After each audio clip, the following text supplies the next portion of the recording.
Hallo zusammen, du hast Crown Cletus oder Chris. Ich hoffe, es geht euch gut. Wie ihr hier seht, gibt es wieder mal ein Unboxing. Und zwar vom wunderschönen Bioshock Infinite. Das Game hat mich so weggehauen, ich habe mir hier wirklich auch noch Collector's Edition müssen holen. Und durch einen glücklichen Zufall habe ich einen noch ein bisschen günstiger bekommen. PC, immer der Vorteil, Games sind bis zu 20 Steine günstiger und bei den Collector's Editions ist es aber noch mehr, obwohl das genau das gleiche drinnen ist. Voll schräg, aber ja, gell, was willst du? Also, schauen wir uns das Ding an, für die, was interessiert. Vorher sieht man kleinen, und es steht ja schon drauf, Ultimate Songbird Edition. Und der Songbird ist eben auch der Vogel, der mechanische Vogel. Die das Spiel kennen, wissen ja, was es mit dem auf sich hat. Der ist drinnen als Hauptfigur. Und das hat mich am Anfang ein bisschen schräg gedacht. Aber nachdem ich jetzt das Spiel durchgespielt habe, muss ich sagen, ist es eine coole Idee. Oben auf dem Deckel haben wir relativ schlicht, nichts Spezielles. Dann fangen wir mit der schönen Elisabeth an. Sie ist hier auf der linken Seite, wenn man von vorne schaut. Hinten drauf hat es ein paar Bildchen, kleine Texte, nichts Wahnsinniges. Und dann auf der rechten Seite, wenn man von vorne schaut, ist noch der Booker, der Charakter, den man ja selber spielt. Jetzt tun wir das Teil mal auf, schnell reinschauen. So. Schieben das schnell hinten. Und dann fangen wir echt mit dem einfachsten an. Yeah, wenn ich es hier auch schaffe. Und hier hätten wir ein Game. Oh ja, man sieht es nicht wahnsinnig gut. Ja, aber das ist auch nichts Spezielles. Einfach wirklich nur ein Game. Und es ist jetzt so, dass ich vermutlich in einem Folgevideo den Code für die PC-Version noch kurz werde verlosen. Weil selber kann ich ihn nicht brauchen. Aber da kommt sonst noch ein Video. Da hätten wir das Game, dann haben wir hier irgendwie so ein... ja, jetzt ist es ein bisschen mit dem Licht blöd. Ja, so sieht man es gut, glaube ich. Jawohl. Light Away with Devil's Kiss, das ist eine von diesen Vigors, von diesen Fähigkeiten, die man im Spiel hat. Hinten drauf ist nichts.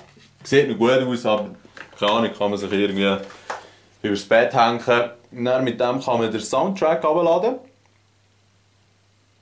Sehr stylisch gemacht, das muss ich sagen. Da sind nur die Anweisungen. Oh, ich hoffe, das sieht man nicht, sonst muss ich das schnell ausblenden. Dann mit dem bekommt man ein paar Upgrades gratis. Ja, mal, das passt sicher auch.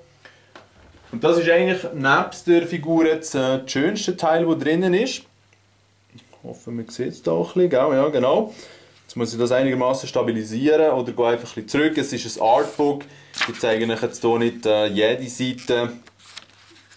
Aber es ist halt wie in jedem Artbook, sieht man eigentlich so ein bisschen die Überlegungen, die sich Designer gemacht haben, wie sie dann zu verschiedenen Figuren kommen. So. Und das ist nicht etwas, was man jeden Tag anschaut, das ist hoffentlich jedem klar. Aber es ist, mal zum einen durchschauen, finde ich es aber noch interessant, was haben sich eben die Entwickler, Designer für Überlegungen gemacht, was hat zu ihrem Charakter geführt. Gewisse Charaktere haben anfänglich ganz anders ausgesehen und haben sich dann erst mit der Zeit entwickelt. Ja, das zu dem. Das nächste wäre das süße rote Buxley, der Handyman. Jetzt ist das eigentlich so. Innen drinnen hat es eben so einen ganz kleinen Handyman. Ich hoffe, man sieht es ein bisschen. Ich nehme ihn jetzt nicht raus. Ich werde ihn auch nicht rausnehmen. Es wird irgendwann ein Bioshock, oder gibt schon ein Bioshock-Brettspiel geben. Und dort wird dann als Figur genutzt werden. Irgendwie so war es. Und dann hier noch, die das Spiel kennen, Murder of Crows, also nicht Murder of Crowns. Das ist auch eine von diesen Vigor-Fähigkeiten, die man hat. Das schnell aufmachen. Ja, genau so. Und zwar ist das eigentlich das Fläschchen, das man aufnimmt im Spiel, um die Fähigkeit zu erlangen. Ist noch einigermaßen detailliert gemacht.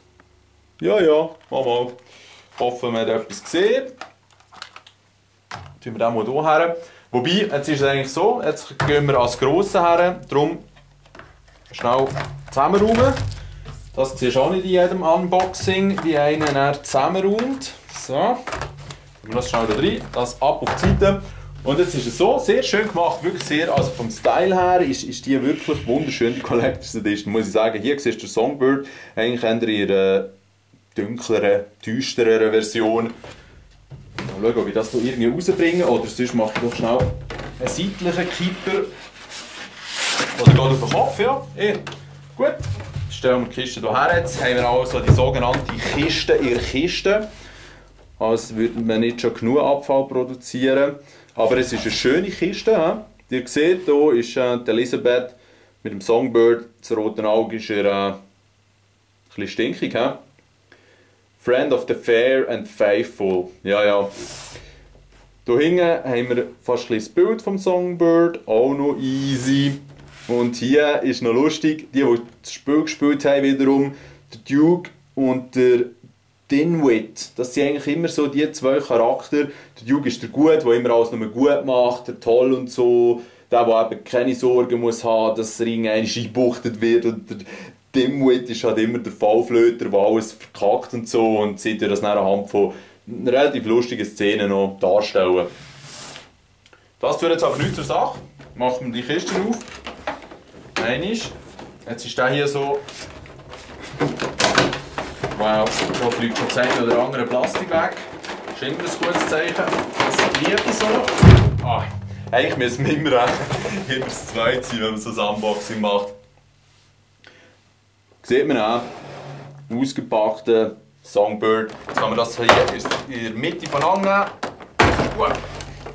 Und was mir noch gut dünkt, ist, das Käbel hat schon noch ein gutes Gewicht. Ist auch sehr detailliert eigentlich auch gemacht. Auch hier der Felsen, der drauf steht. Der Kopf von dem Patriot und der halbe Oberkörper, den man eigentlich noch sieht. Jetzt ist das hier hinten eigentlich noch gut gemacht. Also ja, was heisst schon gut? Ein bisschen zusammentrüllelt. So.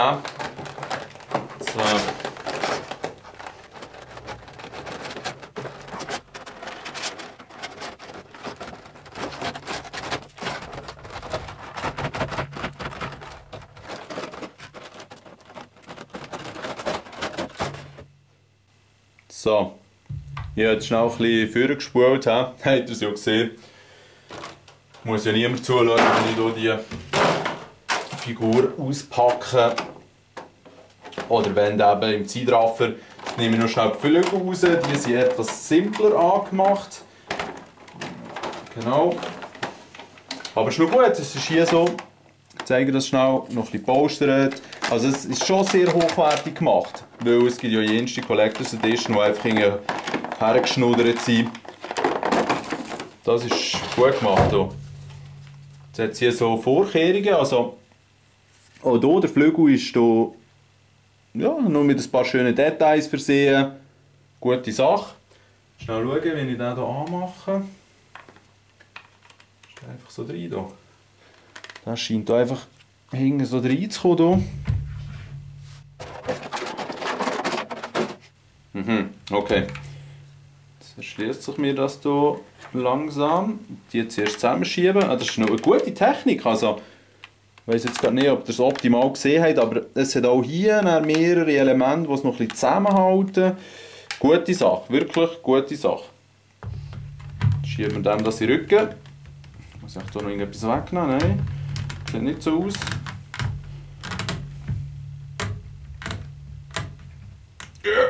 Ja, also mehr bringen wir es jetzt nicht mehr rein. So, das wäre er also. Ich versuche hier noch geschwind ein bisschen herzuzoomen. In ihrer ganzen Pracht. Haben wir noch ein bisschen her, hat also eine schöne Spannweite. Gut, aber jetzt zeige ich nicht noch einen Socken, den wir schon gesehen haben. Ja. Nein, es ist voll in Ordnung, das Teil. Und das war es mit dem Songbird vor. Ja, unten dran gesehen, eben so Bioshock Infinite Ultimate Songbird Edition. Noch ein bisschen aufziehen. Da hätten wir es nochmal.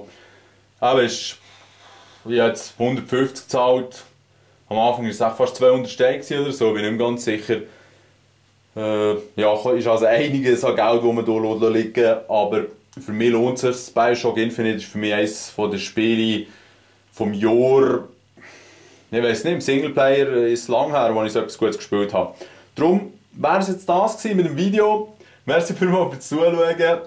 Offen ist einigermaßen gegangen. Das ist das erste Mal, als ich hier mit meinem Camcorder und ein kleines Stativ habe ich mir noch gezogen, jetzt geschafft habe. Vielleicht hat noch der eine oder andere Tipp, wenn ich es besser machen kann. Ich bin immer offen für gute Ratschläge und konstruktive Kritik. Schön zusammen.